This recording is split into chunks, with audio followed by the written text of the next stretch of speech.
Good afternoon, Michael Malice here. Let that be your welcome for the next hour. We have with us a very special returning guest, my dear friend, CEO and co-founder of Peterson Academy, Mikhaila Peterson, progenitor. Is that the right word? The carnivore diet of the lion diet. What's the term?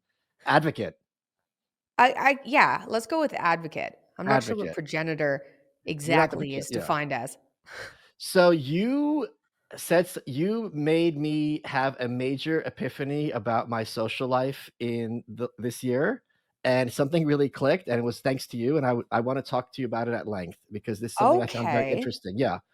So something that happens a lot on Twitter and social media, which is in real life, but people find it confusing that other people would be friends with those who have differing political views. Yeah. And that never made sense to me about like, I don't care about someone's politics, even though I talk politics a lot. And what I realized is I took that test. What's that website you have?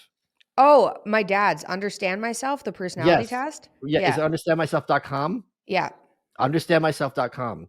So what that test does, and I recommend everyone take it. I thought it was really informative and it isn't some kind of BuzzFeed thing, Yeah. is it made me realize that and I'm pretty sure you're exactly the same as this, are maxed out on openness and zero on politeness. And what I realized is what people regard as their political friendships is a shorthand for these metrics. And a lot of times these metrics will correlate to someone's political views, but not exactly. I would love to hear your thoughts about this if you have anything to share. Yeah. Okay. I mean, I think that makes sense. So agreeableness breaks down into politeness and compassion. Okay. Uh and yeah, our politeness is at 0, which I am totally fine with. It's not exactly how polite, just for anyone listening, it's not exactly how polite you are necessarily in person, like cordial to other people. So politeness isn't exactly the right word. It's more like how much, I guess, emotionally you care about other people's opinion. Like you don't have any problem saying you disagree with somebody, Right. right? Or you don't have any problem saying no to authority. That's really how you see politeness, is like just because someone's in a figure of authority doesn't mean they know what they're talking about. I Somebody think low in people like politeness you would and think that. I think people like you and I view politeness often as dishonesty. Oh yeah. Yeah. That's like the more normal term for politeness. Yeah, is dishonesty. You can be nice when you're being polite to other people and honest, but I think being low in politeness is what, like, I enjoy people who are low in politeness way more than people who score highly in politeness, because then they're just being agreeable, saying whatever you want. You don't know whether or not they're telling the truth. Right, and what ends up happening, I feel like this is a very LA thing. There'll be all these issues that build up behind the scenes, Yeah. and then one day you're either ghosted or there's a blow up. And if any of these things had been addressed, if someone was more comfortable with conflict along the way, they could have been resolved in seconds. But Yeah. instead, it's I think it's a very I don't understand how people do that work because it seems like it's a very miserable way to be. Maybe I read this down Yeah. when I was too young. It's funny too, because so people who are high in politeness or high in agreeableness, they'll avoid conflict right then and there, but it never avoids conflict in the long Right. run. So if you're just honest in the beginning, which might be considered more, more blunt, and maybe a little bit uncomfortable then, but it avoids so much more pain in the long run. It makes way more sense. It's way more logical, I think. That's interesting that you said I didn't think about that because I think a lot of things like economics, you have the high time preference and low time preference, right? People come out of like very poor neighborhoods and screwed up upbringings. That if you there's that test like you give kids, would you want one marshmallow today or two marshmallows tomorrow, deferred gratification? And Yeah. kids who come from unstable households will take that one marshmallow today, and for them it's a rational choice because they've been trained that you can't rely on people. Tomorrow might not even come Ah, along, and so on and so forth. So take what you can when you can. But when you play that out over the course of your life, it has very different paths. And that way also leads to crime because I can rob this store now. I'm not thinking about tomorrow. Well, tomorrow you're going to jail. that's interesting. I didn't know that study like correlated with how stable the houses were. I know that Oh, looks yeah. at young kids and their conscientiousness levels. So really conscientious kids will delay gratification longer than lower conscientiousness or lower conscientious kids. And that's one of the main things that determines lifetime success is Right. IQ and conscientiousness, which is basically delaying gratification. At least that's one component of it. Yeah, so Interesting. it's trained out of them. Oh, that's awful. That's That's right. terrible. Right. Yeah. Wow. Think about it. If Huh. they're in an environment where like people are getting killed all the time, where like mom or dad can't hold down a job, where like violence happens on a regular basis, people steal from you, you know, things like that. Of course, you're just going to live in it. You have to live in a day-to-day moment. Now, I'm not saying all these kids are going to be rocket scientists, but a lot of them, if they were in more stable situations, their choose your own adventure would be very different. Yeah, that totally makes sense. Yeah. Interesting. Okay. So so it's low in wait, we're openness. That's what's interesting because historically and traditionally people correlate openness with leftism.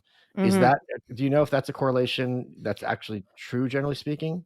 Okay, so it's really hard to say. Like my dad's talked about this at length that high openness is more of a liberal kind of personality trait, but I mean, I assume over the last 15 years when there's been this shift in Right. politics that that's changed. I'd love to see studies redone. There aren't any studies that are looking at this in the last like 7 to 10 years, which is when I think Yes. things flipped. Because you see, it's funny. I don't know if you'd correlate higher openness on the Republican side more than the liberal side, but it might not correlate for anything now. Right. Or it You know, might be because you right of see, center but not Republican per se. yeah, yeah. It's interesting. I'd love those studies redone. Even on understandmyself.com, when it gives you the personality report and delves into it, they say if you're high in openness that you're more likely to be liberal. But I mean, I'm not. I remember I remember I saw Julie Klausner's a comedian, and I stumbled upon her YouTube channel, and this was from 17 years ago, and I forgot how outrageous leftist comedy was. She's filming a little skit. It's like mom talk. It's like two moms having coffee and they're giggling with each other. Like, how's life on planet Julie? Oh, no intelligent life to be found. Ha ha ha. And one of them's like, oh, how's that new guy I'm dating? And you're dating. She's like, oh, you know, it's pretty tough, like I like him more than he likes me. And she's like, oh, I'm sure he likes you fine. And she goes, no one ever said it'd be easy dating your rapist. Like, but these are lefty women, Oh, right? But the yeah, idea that no, this you're would bad. happen now in lefty comedy circles is completely unfathomable. Wow. Yeah, yeah. I mean, 100%. Also, it's just funny. I still can't get over how much things have shifted because everything, like politically, and people talk about this all the time. I don't think I've shifted much politically in the last 15 years, but the whole party's shifted. I mean, and like I said, people talk about this, but like I find the same comedy funny that I used to, but that was on the left 10 years ago. And now that same type of comedy is switched sides. It's very strange. It's very strange that people who are still on the left haven't noticed that either. It's like, you didn't, what? You used to be fine with this 10 years ago. Right. Do you Like not remember? Like, this is why we have like Sarah Silverman in literal blackface. yeah. Yeah. Very odd. Yeah, and but it's good because that means that all the fun people are here in Austin and LA is a miserable, you know, humorless void. Yeah. Yeah. I know. I would have moved to Austin. I really wanted to move to Austin. There's too many But trees. too many what? There's too many trees there. I'm too Oh, allergic to trees. trees. I'm so I allergic to cedar. I was like, I'm gonna be miserable 6 or 8 Cedar's months. a thing here. It's a real Yeah, and thing. oak and thing. Austin's brutal for allergies. Only Yeah, a yeah. bubble person would like care about that. No, no, it's a thing. We all get these like weird like cedar. Everyone's like, "Oh, you got the cedar thing." It happens to Yeah. everyone. You get like this brain fog for like a weekend. Yeah. Yeah. I can't So stand that. I want to hear more. I want to hear more. So one of the reasons I had you on is I taught a course for Peterson Academy, which I really enjoyed doing, and which was really, really hard. And then I went on your dad, Jordan Peterson's show to promote it, and neither of us talked about it at all. My dad is the worst promoter of Peterson Academy that we could be working with. It's like we'll have people who've taught your course was brilliant. Like students on the platform absolutely love it. It was it was a rough course. You know, it Yeah, was yeah. obviously like Soviet Union. It was rough. But if I organize people to go on Dad's podcast too, I'd say 60% of the time they don't mention it. I was like, Dad, this is your online education. What? It's a really good idea. It's very successful. It's like, no, we're talking about different things. Well, But let's whatever. let's break this down, because what was the point of Peterson Academy? Because one of the things I've talked about for years is, people, I'm so glad people are coming around to my point of view. I'm just delighted, faster than ever. For a long time, you had like Republicans attacking like Nancy Pelosi and the Democrats, and it's like, this is like the fourth quarter, like they're the symptom. Then they wised up. They're like, okay, the New York Times is far more of a problem than any Democrat in Congress, and I'm like, the New York Times is a function of the universities. And now that people have started realizing that, and Peterson Academy is a full throttled attack, or not attack, whatever you want to call it, on our grossly outdated university system. So can you please break down what inspired the idea? Yeah, well, I think I saw what you saw. So I went to university between like something like 2010 and 2014. And it was right when wokeism was kind of, wokeism has been like infiltrating the universities for a Yes. long time, but I saw it firsthand. So I took I was taking a course on Homer, like a classics course. And then I went into class one day and it was Homer through the feminist lens. That wasn't what, and I was like, I'm paying for this. I had a student loan out. And I was like, that's not, Homer wasn't thinking about it. That's not how Right. I want to think about Homer. I was like, this really, how is this going to be even remotely useful later in life? And I got really upset with how I was taught, the quality of the professors too. And I didn't go to great universities. I went to Concordia in Canada, and then I went to Ryerson, that since changed its name because apparently Ryerson was a bad guy. So now Ryerson University is Toronto Metropolitan University. So I I think was like right they in the changed it. Now it's the N-word university. I'm like, is that really better? N-word U? The hard R university? yeah, well, basically. Uh, anyway, I experienced that, and I think from growing up, learning from my dad, I had this idea of university that was like, I'm going to Hogwarts and I'm going to learn from the most brilliant people in the world, and that's how you get a job and that's how you become successful. And then I went to university and was like, well, that's like it's a scam. And I Yes. felt that way in 2013. Then I switched into sciences and it wasn't as badly infiltrated. And so that was a lot better than taking psychology and classics. But my dad's been throwing around the idea of an online university for, Wait, before we at get into least, that, I want to talk about my university experience, because I'm older than you, but I had something similar. So oh, I don't know. please do. I haven't talked about this yet publicly. Not that it was a secret, but just I didn't have an opportunity.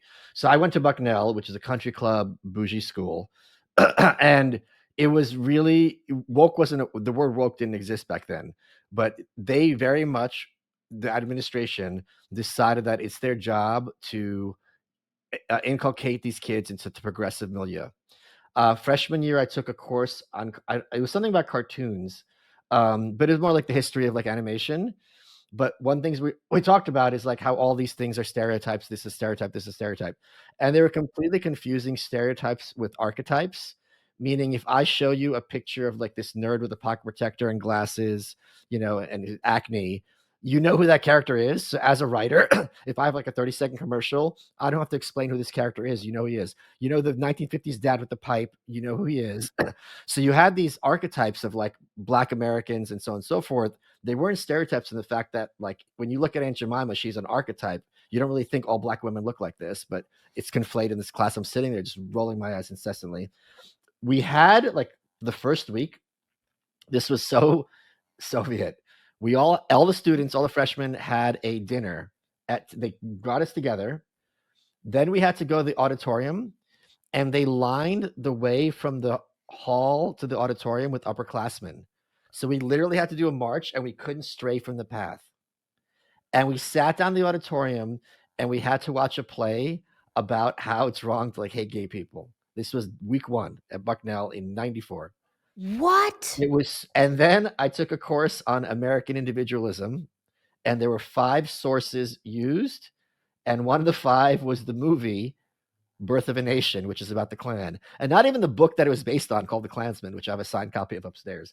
So I dropped the course immediately, because I like collecting like taboo books, and it's just like the agenda was so overwhelming even back then. It was just, and obviously it's gotten much much worse. That's crazy. That's so early. Yes, 94? yeah. Oh, that's brutal. Okay, yeah. So mine was, I think it was 2011 when it was really noticeable, and it was gross. Like, I don't know of a better word than just Yeah. gross. Felt like a scam. And then I learned that was in Canada. At least I was charged a reasonable amount. It was still expensive because it's university, but it wasn't like you're going to be in debt for the rest of your life. Right. Then I learned what was going on in America, which is Yeah. like, oh, some of these colleges, it costs $300,000 for your degree. And they indoctrinate you, teach you a bunch of lies, make you hate your country, basically. And Right. then I think, regardless of all the indoctrination, then realistically, you can't get a job. Like, Right. university used to lead to a job. So at least you were paying for something. But now, what are you paying for? And so the reason we built Peterson Academy was to try to revive classical education. So just like learn from these great books or great historians, but learn what you're actually supposed to be learning. And then what we're working on in the next year or so is collaborating with companies so we can educate students, we can do proper testing, because the testing done in regular colleges is also abysmal, generally speaking, and then bring people to companies that are aligned with us. So these aren't going to be particularly liberal companies, but like, you don't want to work there anyway. And just sidestep the accreditation process, which has been taken over by woke people as well. And so we're trying to offer a proper education, a classical education that'll actually lead to a job. And it was, it's going really well. We have plenty of companies interested in hiring our graduates. And You're in the black already, aren't you? in the black? You're making a profit. Oh yeah. I mean, Yeah. it was instantly. We like it cost quite a bit. We didn't take any funding. So we were in quite a bit of uh debt. Like, dad mostly funded it. And we had a pretty lean team. Like, our CTO is dad's old grad student who I was roommates with like 10 years ago. So that's been fun. He's brilliant. He's been working on kind of the AI portion and running a development team. So we were pretty lean, and because we don't come from like a corporate background, we didn't hire 300 people and spend $40 million, which we could have spent because the editing process, like our editing team is pretty large, and it was quite expensive to build, but the success has been overwhelming. We have almost 40,000. No, I'm pregnant, so I have like fluff for brains right now. It's really frustrating.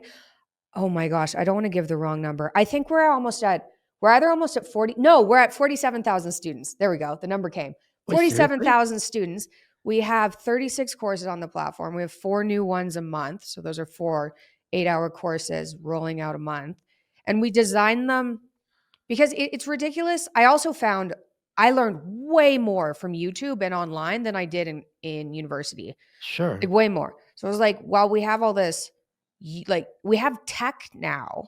The college system's so outdated. It's like we can make these courses pretty interesting visually for people who are used to watching podcasts or longer form content and want some stimulation. So we've done a major job editing the courses so that they're appealing to people. Plus, I think my favorite thing is you can speed professors up. Now, I'm not Oh, saying that you need speeding up. I don't think that necessarily applies to your course. But for some of the courses, if you're interested in like listening to audiobooks at 2 times the speed or something, you can speed them all up, which I really like. Um, it just seemed like an outdated system. And I was like, somebody's going to do it. Like, in 10 years, the university system isn't going to look like what it looks like now. Someone's going to do it. So maybe we should do it. folks, when it comes to health, you want results, not gimmicks. And even though it's February, it's still the new year. It's the perfect time to refocus, take your wellness to the next level. So I want to talk to you about this tool called the Juvent Micro Impact Platform. It's a revolution in biohacking and longevity. And I say this as someone who's had his DNA altered. Not kidding. Talk about it another time. Like most Americans, you probably spend way too much time sitting at work, in the car, listening to this awful, awful, awful, awful show. And all that sitting takes a toll on your body. Now, the Juvent uses micro impact vibrations through cutting edge technology to support your joint health, improve bone density, and help with recovery. So, whether you're sitting all day, on your feet all day, hitting the gym hard this year, you'll notice those daily aches a bit more. And that's where Juvent comes in. because you get in this thing for just 10 minutes a day, and it helps your body activate areas that might have been neglected from living in a world where we're all sedentary too often, stress too much, and move too little. Imagine being able to move without pain or discomfort. The Juvent Micro Impact platform has the ability to improve your daily life, as well as adding years to your vertical lifespan. And your whole family can use the same platform if you like sharing. They've got a 10-year limited warranty, they got financing options, and they have the ability to use FSA funds, so it's never been easier to take control of your health. Just go to juvent.com/malice, use code malice to get $500 off. That's juvent.com/malice and code malice at checkout. $500, that's a lot of money. Take your health into your own hands in 2025 because no one else will. Guys, if you're a gold owner, you already know about all the ways precious metals can hedge against financial instability. Clients all over the world have been taking advantage of their gold and silver leases to put their metals to work and grow their total ounces over time. And that's where Monetary Metals comes in, because with Monetary Metals, you can earn up to 4% in their leasing program immediately upon funding your account. Higher yields are available to accredited investors in their bond offerings. The interest you earn is paid in ounces of physical gold or silver, which you get in addition to any price appreciation from gold and silver during the year. Question is this: why earn in dollars when you can earn in gold? You could be stacking more gold on autopilot while those central planners try to convince you that inflation is somehow a good thing. This is a no-brainer for gold owners. Now's the time. Secure your wealth, build your legacy in an asset that the government cannot inflate away. Don't let the Fed be in control of your finances. Go to monetary-metals.com/malice today. That's monetary-metals.com/malice. Let's get back to the show. Besides my course on the rise and fall of the Soviet Union, what are some of the more popular courses that people are taking?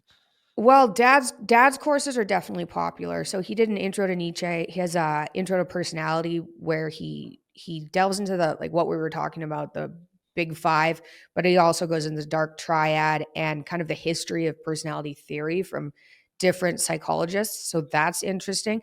What's been surprisingly popular actually are the health focused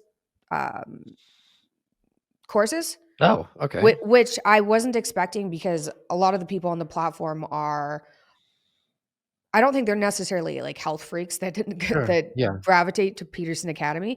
But Max Lukavere has Intro to Nutrition, which has been super, super popular. And then we have Why We Get Sick from Ben Bickman, which talks about insulin resistance. That's been surprisingly popular. And then most of our courses are psychology, history. We have math rolling out with a math tutor, like an AI math tutor that's kind of on the side, so you can practice while you're watching. Oh, Those are. I'm excited. I'm going to take those for sure. Those are coming out in April. But the health focused courses have been really popular. Dad's courses. Your course was definitely popular. I was surprised at how many people watched the Intro to Nutrition course. well, I think that's something that everyone, because the thing is, there's so much misinformation on, as you know extremely well, on the internet about this stuff. There's so much bro science that I think if you're going to a place where you know the person speaking is probably vetted, and it's probably going to have present different points of view. Like, okay, this is something where I can kind of rely on. I'm going to learn something and not just be fed some kind of garbage science. Yeah, yeah, and I think It's you something can that tell concerns that. all of us, obviously. Yeah, for sure. I think the person who did that course, Max Lugavere, he's very entrenched in the research because his mom passed away from Alzheimer's, and he was like, "Oh, this Oh, is." He figured out that was a lifestyle disease, so he's very entrenched in the research. But he's not pro carnivore diet or something that's more extreme. He's just right. hey, processed foods are not good for you. Meat's actually a health food. It's pretty digestible, for lack of a better word, and Um, logical. It's not, propaganda. It's just yep, that makes sense. Don't eat the empty processed garbage that everybody eats. so one of the things that you are known for is the lion diet, right? And eating a meat-based diet. I'm very curious to hear your thoughts on RFK and him becoming Health and Human Services Secretary here in the United States, because I feel like on the one hand, he has a very unorthodox approach to nutrition and health. But on the other hand, I feel like in this space, as in any red pilled space, there's actually people who are like, yeah, we agree that the people in charge are the devil, but we also hate each other. You know what? I'm a big fan of RFK. Okay. I've like met him in person a number of times. He's one of the only politicians I've met that doesn't seem like a politician. Oh, Uh, okay. yeah, yeah. He's not like he just seems like a human being when you meet him, which is refreshing. So there's more. It feels more honest than the average politician you meet, and I know he's been out there and criticized for his like for being anti-vax or something like that. But talking to him at length, he's interested in reviving science, really. And it's been so overtaken. Like, even what we've seen, like what happened with the food pyramid that we found out, oh, that was designed by, this is crazy. It was designed by former people who worked for the cigarette companies. So the tobacco industry basically crumbled, and all those scientists who were great scientists working on cigarettes moved into the food industry to make the food industry addictive, which they managed. And they pushed the food pyramid, and now everyone's ill. And so, But can I say one thing? One of my favorite thing, I said this on I think on last week's show, or the week before. One of my favorite points that RFK made, and I love when people make points that are like you don't have to have any political perspective to get what they're saying. He's like, here's a photo of people at the beach in America in 1960. This is the yeah, same population genetically. Now everyone's on mobility scooters. What changed? And just putting it like that, it's like Republican, Democrat, doesn't matter. Something's up, and something took a drastically wrong turn. yeah, and we need proper science done to figure out why. Because there's a lot of things floating around. They're like, was it vaccines? Because the number of vaccines people receive skyrocketed. And people got sick, like a bunch of things changed and people got sick. So the food pyramid changed, people's diets changed. There's some environmental factors and chemicals that we weren't exposed to that we're exposed to. We started getting vaccinated more. And maybe the reason people are chronically ill is a combination of all of them. And we're just toxin burden overloaded, or maybe it's one of these things that's impacting it, but we need proper science done. That shouldn't be that, like, that's what we thought was happening with scientific studies forever. We only recently found out, oh, you can't necessarily trust most scientific studies, which is insane. So he mostly wants to get back to let's do the studies, which is so necessary because the chronic health epidemic in America is going to, like, I mean, it almost took me out. It's taking out so many useful members of society, and every time there's a seriously chronically sick person in a family, it takes out other members of the Oh family. yeah. Yeah, it's terrible, and it's preventable, which is, well, I think a lot of it too is education. If people just knew what to eat really properly, I think a lot of it could be avoided. So I'm gonna bring this up for you because, and this is something I just saw yesterday, and I know this is gonna get you angry, and with good reason. So the Associated Press, who are literal demons, they had a listicle of Trump's appointees and how they've gone back on their promises, right? And this is how they're characterizing RFK as having gone back on a promise. So during his confirmation hearings, RFK promised Senator Cassidy of Louisiana that he wouldn't change the nation's current vaccination schedule. He said, quote, I recommend that children follow the CDC schedule, and I'll support the CDC schedule when I get in there if I'm fortunate enough to be confirmed. I guess I should have read that in his voice. And their gotcha is that RFK on February 18th said he wants to investigate the childhood vaccination schedule that prevents measles, polio, and other diseases. So it's like, okay, I'm not saying we should change anything. I'm Yeah. saying we should investigate. They're like, aha, you're a liar.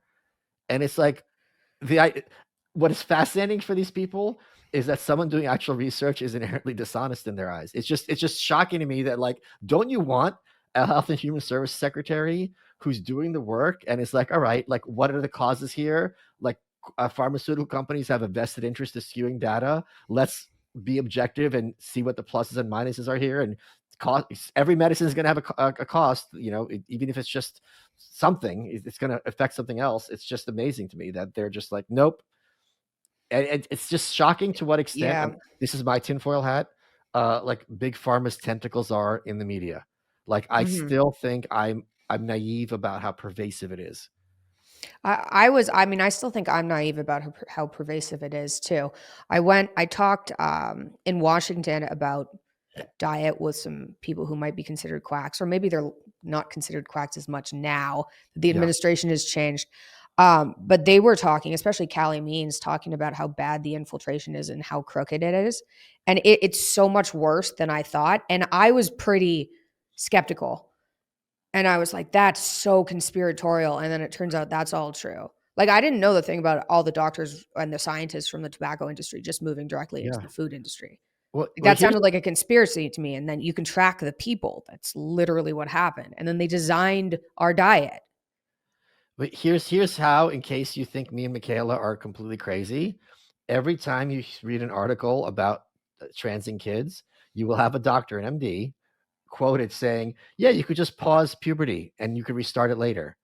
And it's like, we know about this from gymnasts have their growth stunted, female gymnasts, all sorts of things. Like, there's a certain language when kids are raised by wolves, or like kids are raised in horrible like conditions. There's a window to learn how to speak, and these kids never learn how to speak. There's windows we have for our body to develop, and if they don't develop, like when the growth plates close, you're not going to get taller later if you get good nutrition. So that is how insane the politics have infiltrated. And this is something that's very obvious to anyone. Like, you can't, with a straight face, you're going to tell me you could just pause hormone. Yeah, I'm going to pause puberty at 13, and then when I'm 50, I'm going to develop. What are you talking about? Yeah. It's crazy. I can understand coming from, I like it hurt my brain when I lost faith in the government and the medical system and the dietary guidelines. Like, I had a pretty big switch. I was young. I was 23. But I had grown up so entrenched in the medical system. I had doctors that I was really close with that were monitoring me for arthritis and all these things growing up. So finding out that there were alternatives, that this was a lifestyle disease, that I didn't need to be on the medication, that a whole bunch of my symptoms were side effects from the medications I was on, like, broke my world for a while. So I think these people who are like writing articles, they're either literal demons, which is totally, that's a possibility. Um, or understanding like the level of malevolence really that's entrenched all these systems would be so world shattering that they can't do it.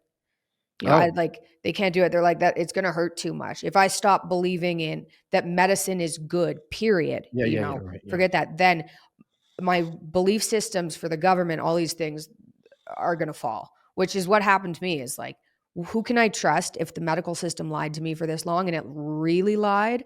Like, but it looked like my doctors had been lied to. Like, they fully Right, believed what they were telling me and they were wrong. And it was like, well, how far up does it go? And then it was right. just like, well, what person in authority can I trust? How many of these people are brainwashed or have just learned the wrong thing? And then it was great. It was freeing. My world crumbled, but it was freeing. But it hurt. So you have to be able to release some, I don't know, some part of your ego or something to realize you've been duped for your entire life. And not in like a minor way. Like when someone's No. like, "Oh, you look good in that dress." No, no, no, no. This is so much worse. Yeah. And that's the other thing. Like, I point this out to people like, "Oh, Americans are waking up." I'm like, every one of those governors who shoved people with COVID into nursing homes got reelected. So don't tell me that they're waking up in these numbers that you are imagining they're waking up in, even given the Trump election. Like, there's a lot of, and the other point I said is, and you see this in Canada with what's his name, Carney, who's looks like he's going to take over the Liberal Party from Trudeau. There are a lot of people who, if they had their druthers, would go in the voting booth right now and vote for COVID style regimentation. They were Yeah. happier under that system. People need to realize there's a lot of them. It's not some crazy fringe. There's more of them probably than there are of us. I like significantly more. Yeah, We really saw that in Canada with COVID. Is there were people who weren't unhappy about it at all. right. They're just like, no, we're safer. It's like, no, you're Yeah, not. Do you understand what's going on? Like, people who are unvaccinated, there were grocery stores and bars and restaurants and things they couldn't get in, like in Toronto, because if you didn't have your little vaccine card, like, you couldn't do anything. And that was not great because Canada's system for like delivery and home delivery and things is not like it is in America.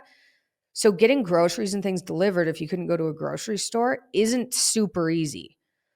It was really problematic in Canada, and most people, and I'm thinking like 70 or 80% of people didn't care at all.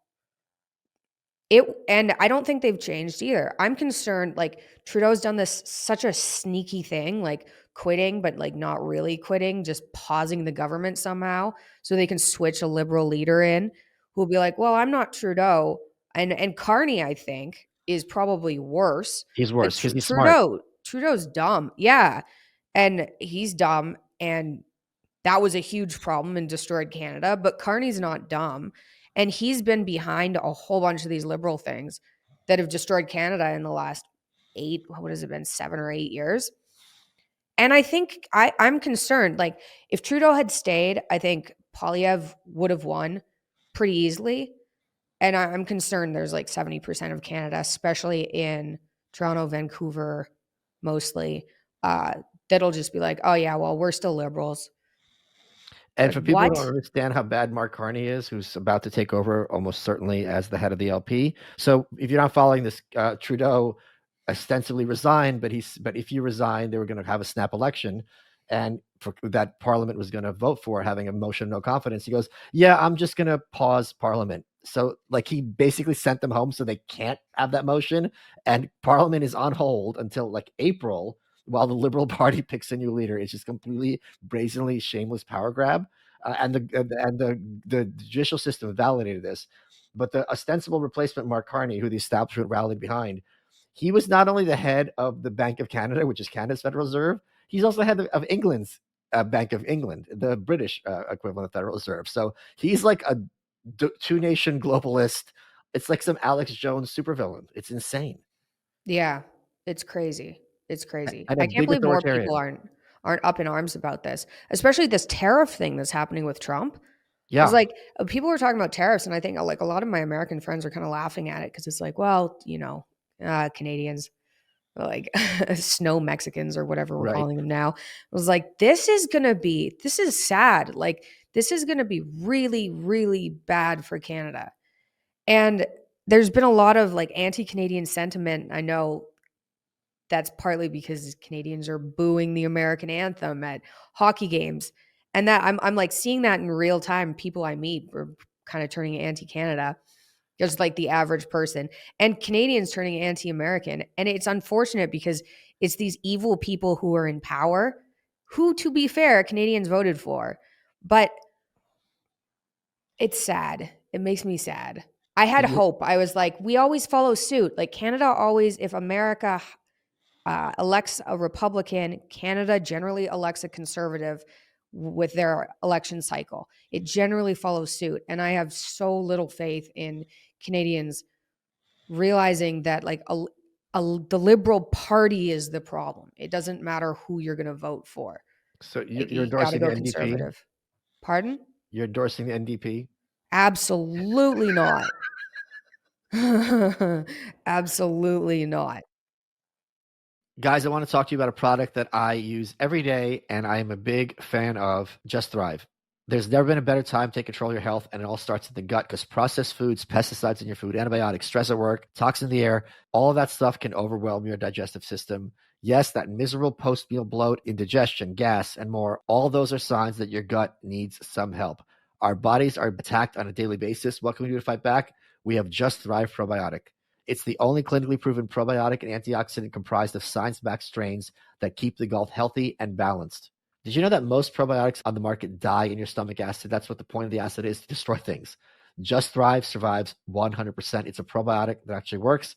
For you, that means better digestion, healthy immunity, more energy, and easy weight management. It comes in a capsule or a berry-flavored gummy. There's an option for everyone in the family, and it's backed by an industry-leading guarantee. Are you ready to transform your gut health in 2025? Take the 9-day challenge. Love the way you feel, or full product refund, no questions asked. I swear by this stuff. I used to have stomach issues all my life until I tried probiotics. And when people told me about it, I'm like, okay, whatever, because I'm not into that woo-woo stuff. And it completely changed my approach to food, and I could feel like a normal person again. If this sounds like you, please consider giving them a try. Visit justthrivehealth.com and save 20% off your first 9-day bottle with promo code WELCOME. That's justthrivehealth.com, promo code WELCOME. Thank you so much to Just Thrive for supporting the show, and thank you even more for helping with my digestion.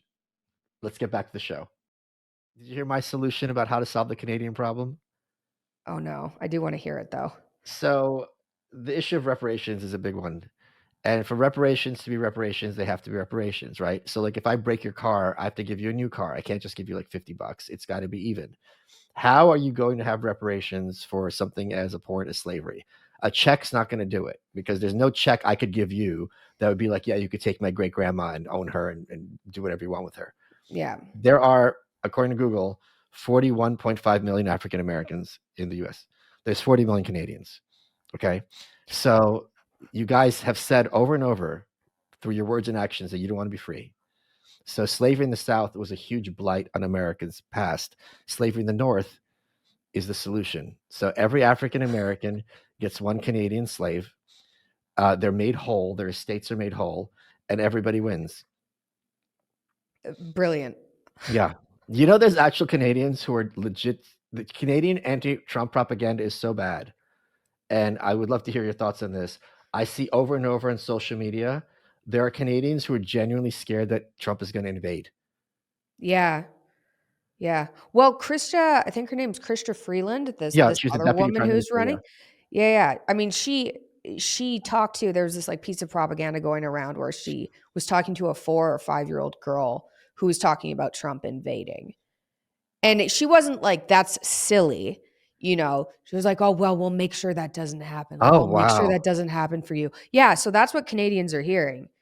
Holy So they crap! got fired. I was like, what? How dare you? And then they put that in a newspaper as if it's a good thing. They got torturing this poor little kid, Was thinking it their this country was bad going when to you get were invaded. when you were this? Was it this bad when you were a kid? Because what broke the straw for me with New York was when they had the passports, and I'm like, my family left Russia. I'm not doing this paper please shit. That's my line. I'm out of here. And it wasn't this bad in this way when I was younger. You're saying Canada wasn't this bad also? Canada was great. Canada Yeah. was great. Like there, and people are still stuck in that. Like I grew up, we literally left our doors open. We lived in downtown Toronto and we left our doors open. Now, crimes that might not have been wise a few years later when it was like there started to be break-ins and things, but we were pretty proud of like less gun crime. This is what we heard growing up anyway. It was like Canada, you can leave your doors open, people are nice, there's less gun crime. Those were the big three things. We have free healthcare. We're Canadian. Like that was kind of how I grew up. And I was like, that's fantastic. If you break your arm, it's not going to cost you your leg, like to go to the hospital. Like that's amazing. There was a good mix, so I thought at the time, of free government funded things like healthcare and capitalism. Like it was a good socialism capitalism mix. And then I either had my eyes opened when I was more entrenched in the medical system, being like, oh, you know, we were supposed to have the best medical system in the world. That's what I learned growing up. And then I started to get sick and was like, I need surgery. I was like, oh yeah, you can have surgery next year. And I was like, I'm gonna kill myself tomorrow. Like, Right. Holy what crap. about that? It was like, no, there's a wait time of like 9 months. It's like, can I can we pay? Like, and we didn't have money at that point, but my aunt and uncle had some money and it was like, well, can we pay to get seen faster? No. And I was like, wait a Wow. minute. That doesn't sound like the best healthcare in the world. Right. That sounds really bad, actually. Like, I'm screwed. So I'm not sure if things changed or if my eyes were open. There were always insane wait times in hospitals, too, of like, yeah, if you go to emergency, you're going to be there for 12 hours. Like, that was the norm. Like, they're flooded. And then all of that's gotten worse since COVID. So I don't know if I was naive growing up. I think things were definitely better than they are now. Um, but I think people who don't travel also think it's better. Like I've been trying to explain since I moved to the US, I've been trying to explain, especially to people in Canada, some of my friends who are like upper middle class and have more money. I'm like, if you move and you can set up something in the States, do you know how much money you save? Do you know how much more money you make because of the US dollar? You know, when I was young, the US dollar and the Canadian dollar were the same. There's a period of time they were the same. And now it's like 35% Yeah. low, like higher, the US dollar. That's crazy. And then our taxes at the highest income bracket, which isn't very high, it's like 140K Canadian or something, which is closer to 100K American, is 54%. Holy crap. Yeah, Anything I know. over that. I Yeah. have a friend, I don't know if he said this publicly, so I don't want to say anything, but he had a book. He's a Canadian author, and the Canadian government took the majority of his revenue. Yeah. Majority. Yeah. It's like, what are you doing? I know. And in order to get out of that, you actually have to move. Like there's no tax silo or anything. They just get, 54% of your stuff. And then they provide you with free healthcare, which is, it's like third world healthcare. It's really bad. And I think people who grow up there just don't know any different because they haven't seen anything else. And so they're brainwashed. It's terrible. So that's the problem. Every time I go back there, I'm like, people here just don't know. They don't know that it doesn't have to be as stressed in the environment. Yeah. You fly into Toronto and you're like, ugh, what's that feeling in the air? But if you just grow up there, it's like frogs in hot water. You just don't Oh notice yeah. how awful it is until you leave. It's really sad. A lot. They better not elect another liberal. I mean, the LP spiked a bit in the polls since Trudeau announced he was resigning, because it was looking that the Liberals might have actually been so far as to come in fourth behind the Bloc Québécois Yeah. and NDP. Now they're back in second. It looks like Pierre has a clear. I don't know how to pronounce his last name, and I never will. It looks like he's got a clear shot at a majority, but there's still no repudiation. You know what I mean? It's still it's just like asking people like, do you really think there'd be a big difference if you elect Nancy Pelosi or Chuck Schumer? Like, it's who cares? It's the same exact policies. And again, Yeah. it's much worse when someone is conniving and smart, putting these things forward, than someone who's kind of mindless like Trudeau. Yeah, definitely. Danielle Smith has been doing a good job. She's the premier of Alberta. She's Okay, yeah, conservative. a lot of people She's love her. been, yeah, she's great. She's the only person in Canada that's really been fighting back hard. Um, but I mean, Alberta's still stuck in Canada. Yeah, all these Albertans want to be Americans because it's very an American style culture, isn't it? Because they're like cowboys and everything. Yeah, kind of. Like it's kind of like Canada's Texas. Yeah, Um, but I mean, mostly they want to be able to make money from the hordes of oil they have. right, And it's constantly Ontario and Quebec who are saying, you can't build that pipeline. right, You can't make money with that oil. Oil is bad. You can't make any money. But the oil money you do make, right. you have to give to Ontario and Quebec. Yeah. And it's no wonder people in Alberta are mad. It's like, you can't make any money there. You could be loaded. You can't be loaded. And we get a bunch of your money to support Quebec. Are Sorry. you I would love to hear your thoughts as to what's been going on with Trump, because I don't know who this person is.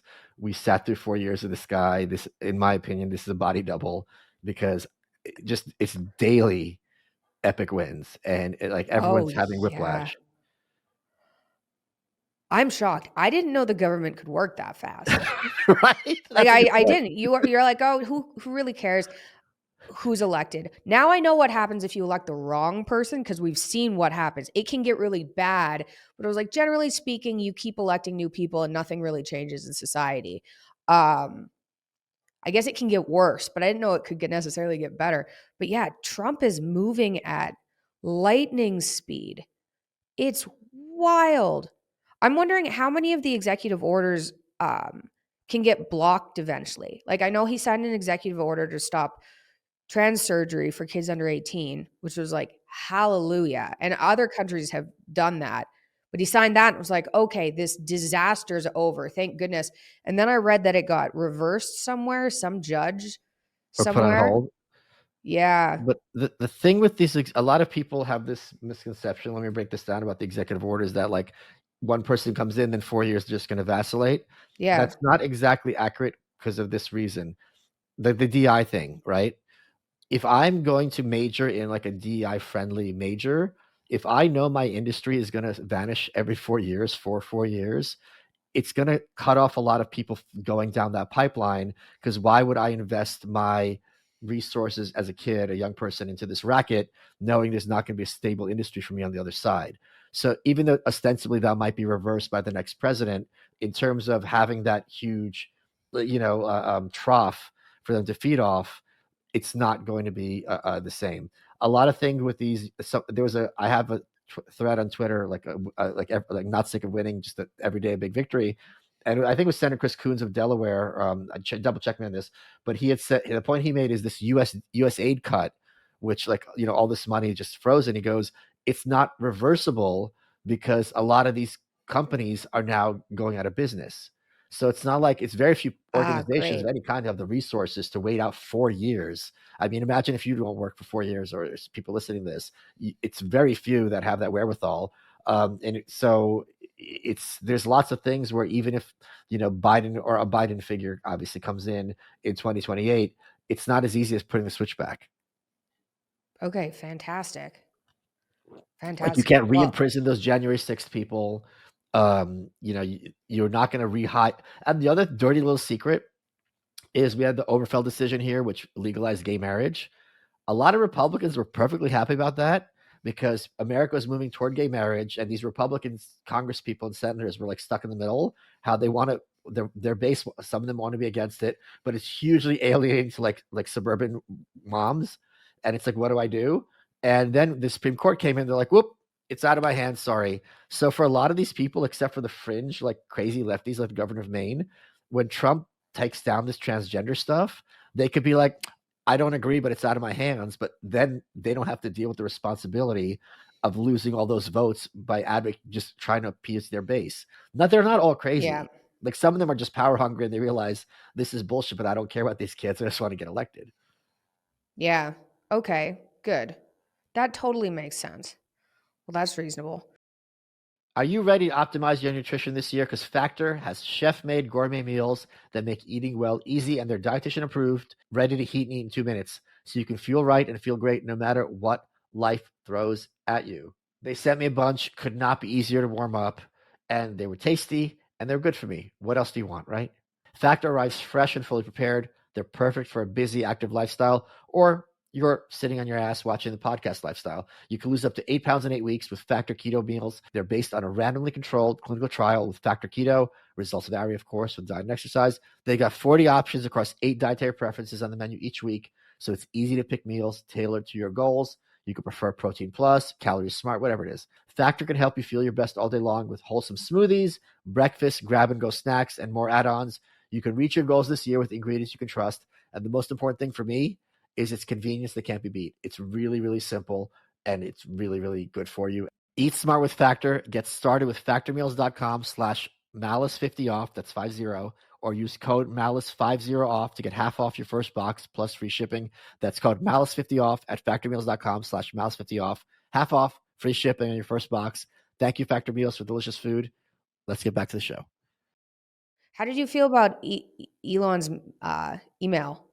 What did you do this week? For people who don't know, so this happened to me once. I used to do I was temping for a bit back when I just graduated school, and I had a gig, and I didn't have that many responsibilities. This was for AT&T, IBM. I forget where. I remember my boss's what he looked like, and I remember what the office looked like. And one day he goes, "Hey, I need you to write out like what you're working on right now," which I thought was very odd because it was just like 2 of us. It wasn't like some huge department. And then I got a call from the temp agency, and they're like, "Hey, can you come down to the office?" And I remember when I graduated school, my biggest concern was that I didn't know how to speak corporate. And I knew that if I'm in an office environment, and I just realized, by the way, this circles back, we were talking in the beginning, why I hate corporate culture is that it's low in openness and high in politeness. It's the exact opposite. It's all phony It's facade and very brutal. rigid. And I'm going to talk to my guest next week, Tom Bellew, about this because he built a huge company. And I'm proud of myself that even then I would spoke corporate enough that I'm like, oh, should I bring my stuff? And they're like, yes. And basically they cut the funding for his department because he had to go to his boss and be like, this is why I need a temp. This is what the temp is working on. So I had to have this happen. And they were right. I guess if I didn't have that many responsibilities, I don't blame them. It's not like I was doing a bad job, and they made it clear about that. They gave me some severance too, which I thought was really unnecessary. It was perfectly fair as a temp that I don't have any notice. But I think it's great because you know why I think it's just great for morale, because I think there's a lot of these people who are like, how dare you ask me to defend myself to you? And it's just like, you're a bureaucrat. The president and has to every day be like, this is why I'm your president, whatever party, every congressperson be like, this is why I voted for this bill. They're accountable ostensibly, in the field of public opinion. So you're just hitting this desk, getting a paycheck for years. It shouldn't be that hard. It's Just be like, also hey, I'm so it, important. Here's my bullet point list. Try to fire me. it's not even, I don't even think, because he has so many people he's looking at, he's probably filtering by who's going to respond. Like the bar is so low. It's like, did you do, I don't think people are, you're not supposed to be solving world hunger in the last week. It was like, did you do 5 things? Great. Keep going. We just want to get rid of the people who either don't exist or literally don't check their email. Like, Or it's it's like, also the people who don't think that they have to answer to the executive yeah, branch. yeah. So that I mean, sense of those people too, defiance, it's for like, okay, sure. you don't have that luxury. You have that as a private citizen. You don't have that as a member of, the health department. Yeah. I'm surprised that anyone who has a job even thinks they have that luxury. Like, I don't have that luxury running a company, because all these people have bought into the company. And so I can't just be like, we give updates and like, this is what we've accomplished. We're still working. This is still improving, you know? And But that's that's the whole running a company. But that's the whole point of a government job. You never are accountable for anything. I mean, look at the post office. Look at, public school teachers. There's so many people who doubt me. The public school unions are so strong that when you have examples of teachers doing inappropriate things with kids, which you can guess what I mean, they're often not fired. They're just suspended or they're given some kind of administrative work. It's insane. Ugh, So this that's is just so gross. This is the Yeah. best thing since sliced bread. I look at cops. When cops kill people, they're like, they're often not even charged with anything. So if I'm some bureaucrat and the thing is, government jobs are paid very well with amazing benefits. And at a certain point, you start to think you deserve this. I earned it. I've been here for 5 years, right? Yeah. Especially if you've been working from home too for a while. Oh, It's that's like, so no, great, this right? is my job. Right, right. Yeah, no, good riddance.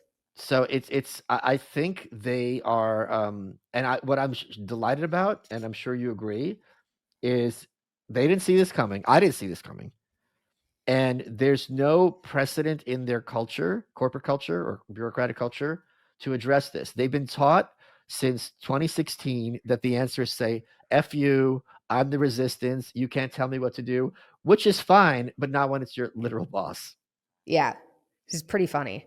Yes. He's also not picking on the government either because he did these within his own companies too. Oh, yeah. It's not But like they there's don't care. slackers in his companies. No. Um, I am what I'm concerned about is there's going to be some pendulum swing. Some smart person who's opposed to this is going to figure out a effective means of attack, and I don't know what that's going to look like, but it's going to be something. I don't think I've really thought of that.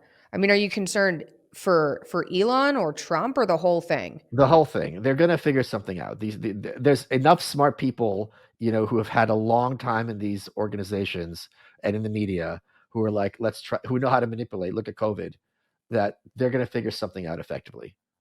See, I'm hoping that this is the pendulum swing. So that we're in the pendulum swing from like extreme leftism, we're going over to the right. And so it's going to take a while. Like my concern more than left-wing uprising, honestly, more recently is going too far right. I Oh, think I sure. see that happening more. I suppose within the government that's less of a Right. likelihood, but that's more what I've been concerned about, I think, than left wingers trying to figure out what's going on. I think people are so fed up with the last like 10 years that the left has no chance. It happened to me. So if you ask gun to head, what would you spend government money on? It would be like starving kids, medication for dying people. Like, okay, I can bite that bullet even as an anarchist. Like that's like very little cost, all upside. And then when that USAID thing happened and people are like, oh, all these people in Africa are going to die of AIDS. And I'm like, I just thought to myself, I don't even believe you. And if so, I don't care. Like, I'm Yeah, I done don't with the believe it emotional either. blackmail. Like, I'm done with it. Like, the idea that only the US can provide AIDS medication to Africa with the words AIDS pharmacy makes no sense. And second of all these not for profits have money, make the pharmaceuticals, buy them from somewhere. These medicines did not cease to exist overnight. And they have governments too. figure it out. Like I'm done. And there was that example on the day Trump was elected, and all this woman was crying because she had a meeting at the immigration office and they canceled it. And it's like it was a lie because it's Martin Luther King Day. The office was closed, and they just ran the story. And no one can. Yeah. This is what's amazing. Everyone is ready for the crying like illegal immigrant with her kid, and no one budged. I was delighted. Yeah. It's crazy how far we've come. So Right. so that type it's wild. I was thinking, I tweeted out the other day, and this is really disappointing, and it was so obvious this was going to happen, but with the increase in DEI hiring, whenever I see, this is really irritating to me too, but whenever I see some minority or a female in some position of authority, I automatically think, was that a DEI hire? And that's coming from me as a woman.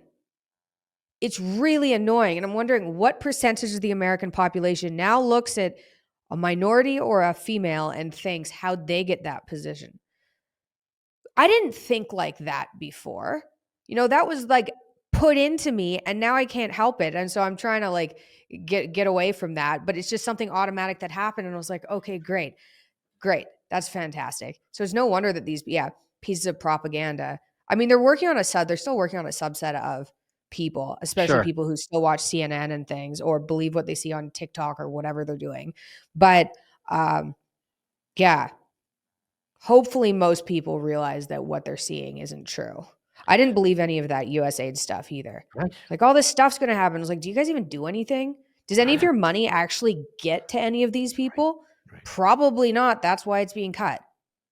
Folks, head over to malice.locals.com where Mikhaila took questions from the fans. I would love to hear. This is something that I think people need to talk about more because it's not understood. We're all taught since we're kids that people are different. You like one kind of music. Maybe I'm good at building things and you're good at dance, whatever. But we're all basically the same on the skin, and that's completely wrong because especially this dark triad of brains, they're functionally alien to us. They do not their brains do not work in any way analogous to regular people. Your dad talks about this a lot. It's really something that's not, until you deal with someone who has borderline, it makes no sense to you because Yeah. the things they do not make sense to a logical person because it's so I would love to hear your thoughts on that, just broadly speaking. Yeah. So I had, I'm not going to talk about who, but I had an experience with somebody who I think had or has borderline. And I didn't know, I'd heard about people talking about it, but you don't know what that's like until you experience it. It's crazy. And what's helped me, I think, a lot is looking at humanity through a Christian perspective. When I grew up, I thought everybody was good. Right. It's like I really thought everybody was good. I thought everyone was just like me. Right. Trying their best. Not that I'm saying I'm like a particularly good person, but I thought they would respond to the environment the same way I respond to it. And I thought everyone was good. And that was so dangerous for me. So like what I'm teaching my kids too is not everybody's good. Not everybody wants what's best for you. Like Or you for have to, themselves.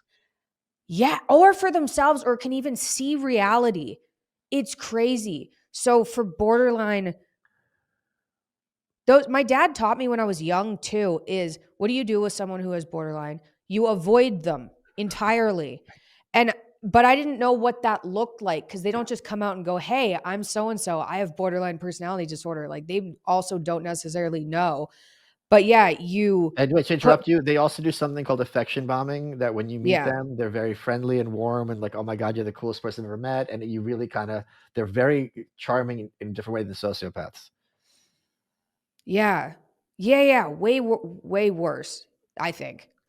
Yeah. It's like less logical, it's more random. But what was the person's question? Was Well, they were joking that when you talk about dark triads, you're talking about them. But I just want to hear your thoughts, just broadly speaking, about what people should need to understand about this whole dark triad stuff, well, because it's I not talked about think enough at all. yeah, I think also young, I mean, I know about it from a female perspective, but I think young women should be taught more to be careful, like especially under the age of like 24, really 25, is just be careful. Because people with like dark triad features can pull out the charisma, they're interesting. You also people talk about this a little bit more. If you get kind of an excitement danger vibe from somebody, but you mistake it as excitement. Right. It could be Right. your body being like, this is an unstable environment. What's going on? And it's adrenaline. And I used to mistake adrenaline for excitement all the time. And it was like, you shouldn't be near someone or have a conversation and necessarily have your heart rate go up. So I think that's one of the signs. But if you find out if somebody tells, like, the signs to me are if somebody tells lies casually, or if they recount an experience that you both had and it's just wrong, they're like, that's not what happened. And it doesn't even, like, the person I knew, their like recounting of events sounded real enough that I was like, am I misremembering? Like, Right. what's happening here? They believe So their if own you lies. if they believe their own lies, so it's so hard to pick up. So if you meet somebody who believes their own lies and they're telling stories and the stories sound real and they're not, like, run and put up boundaries around that person. Here's a big one, a red flag for me to help people. If you meet someone who is not a mess of a person, like they're not homeless, whatever, like they got their shit together, but they tell you they have no close friends and they're constantly telling you how everyone's wronging them, it's them. And you're going to be, in their narrative, the person who wronged them before long, and they will turn on you, and it will be very, very scary, and it'll come out of nowhere from your perspective because they're not well. So when you hear that, and I think a lot of guys have this white knight thing, blah, blah, blah, and it's like, no, she's the dragon, not the damsel. For women. Yeah. I haven't had that much experience with men. Like, the people I knew that were high in dark triad traits had friends. Oh, interesting. Yeah. So they weren't.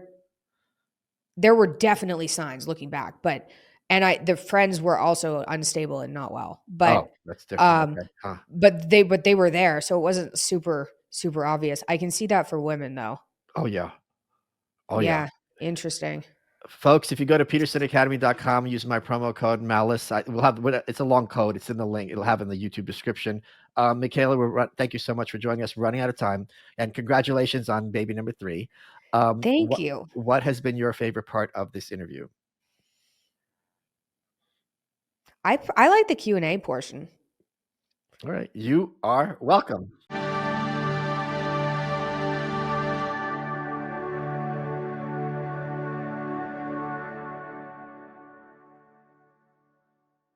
For weeks now, New Jersey residents have been plagued by unexplained drones flying overhead. Is there intelligent alien life? And if so, has the government been covering it up? All right, UFO sightings the military can't explain. Congressional hearings, Pentagon whistleblower. What does it all mean? What does it all mean? We are here to try and figure it all out with our new Ancient Aliens podcast. There is a doorway in the universe. Beyond it is the promise of truth. It demands we question everything we have ever been taught. The evidence is all around us. The future is right before our eyes. We are not alone. We have never been alone. Listen to the Ancient Aliens podcast, available wherever you get your podcasts. Pluto TV is the place for movie fans like me. And TV fans like me. They've got something for everyone, and it's totally free. You can binge laugh-out-loud sitcoms like Frasier. And rewatch cult classics like Higher Learning. Whether you're in the mood to solve a little crime before bedtime with NCIS or Tracker. Or curl up with a surefire hit like Forrest Gump. Run, Forrest! Pluto TV has thousands of movies and shows, all for free. Pluto TV. Stream now, pay never.